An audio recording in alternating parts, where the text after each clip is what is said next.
สบายดีจ้ามาพอกันที่เกาจ้ามากินข้าวเพื่อเกาเนื้อจ้าเด้อสบายดีบัจผูทุกคนเด้อจ้านี่เขามากินข้าวเพื่อเกาเบิ่งสภาพข่อยค่อยนอนมารับไหมอาจจะเสียงบ่ดังปานใดเนี่ยมันนี่เด้อชิ้นเหนื่อยมากเกาผมก่อนป้าแกกินข้าวแล้วบ่จ้า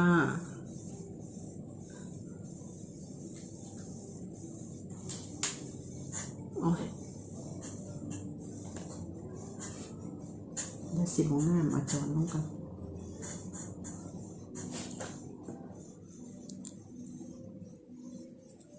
กล่องข่อยก็คือมั่วแต่มันเกิดอะไรขึ้นกล้องค่อยคือมัวแท้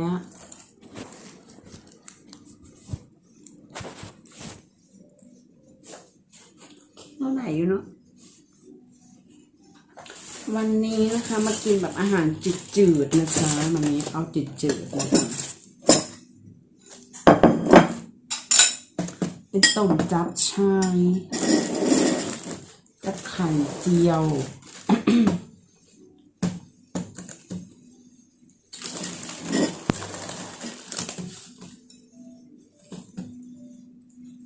กับชายกับไข่เจียวนะจ้า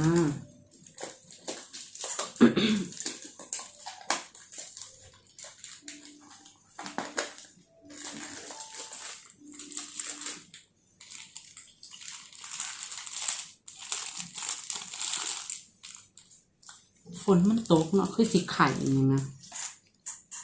อาการบ่ค่อยดีเลยอาการบ่ค่อยสู่ดีเด้อมันนี้คือสิไข่เนี่ยต้มจับทรายต้มจับชายกับเขากล่องคือเก่าไปมากินเขากล่องเนาะเว้ยมันเข้ามากินแล้วมันหมดตุยแต่ก็ได้กินเขากล่องไปยันตุย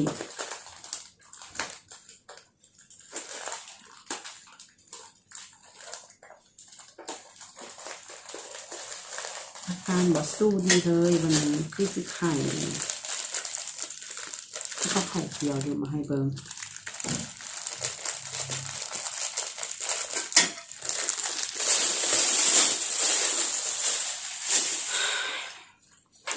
กินข้าวจ้ะกินข้าวสีบ้างใส่นอกมาเนี่ยมันเสียแล้วมัน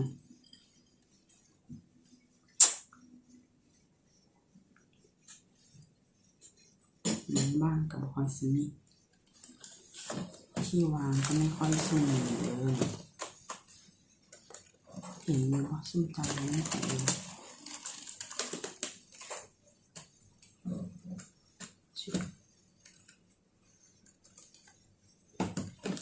เปลี่ยนสุ่มใจเห็นคอยนะคอยสิถือเอาซะแล้วนะถือกินอย่างเงี้ยเนาะมันมีหม่องว่างเนี่ยสีไห่อันนี้ไงคือสีไข่อ่ะฝนมันตกปลายเมื่อไร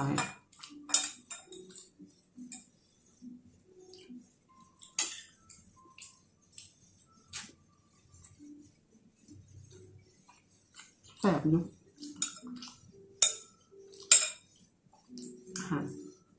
อาหารจีน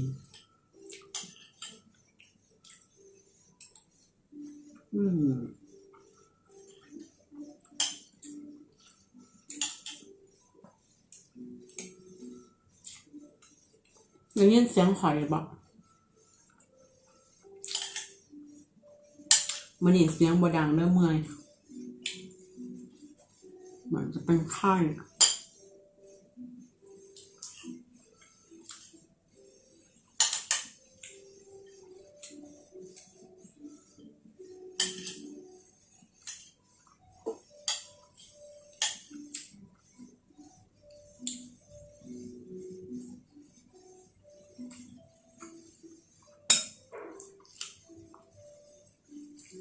ตอมใจคิดถึงบ้านคิดหอดบ้าน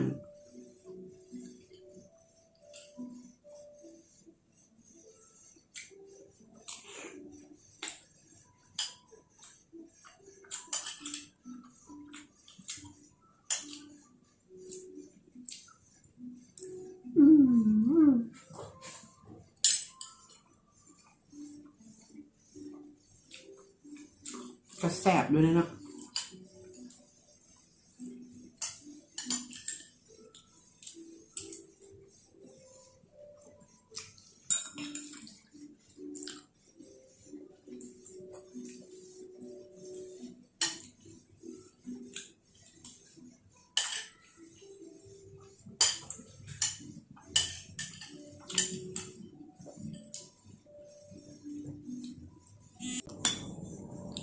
เมื่อกี้ทำไมมันเด้งออกเองอะ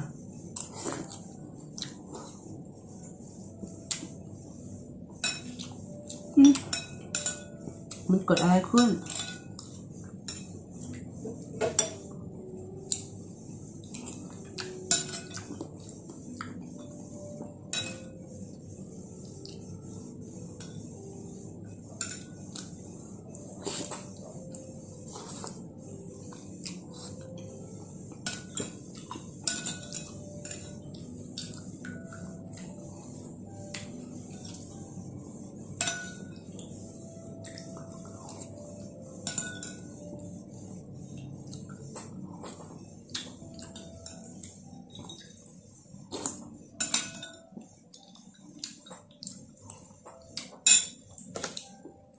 เสร็จ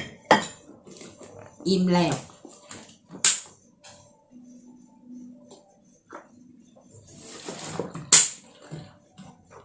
อิ่มแล้วทำงานได้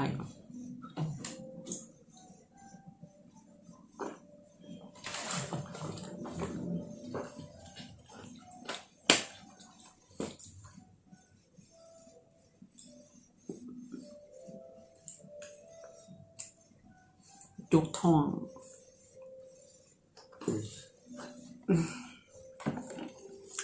สมีเด้อจ้าเด้อผู้ได้เข้ามาเบิ่งกดติดตามแขวนแน่ยอดผู้ติดตามก็น้อย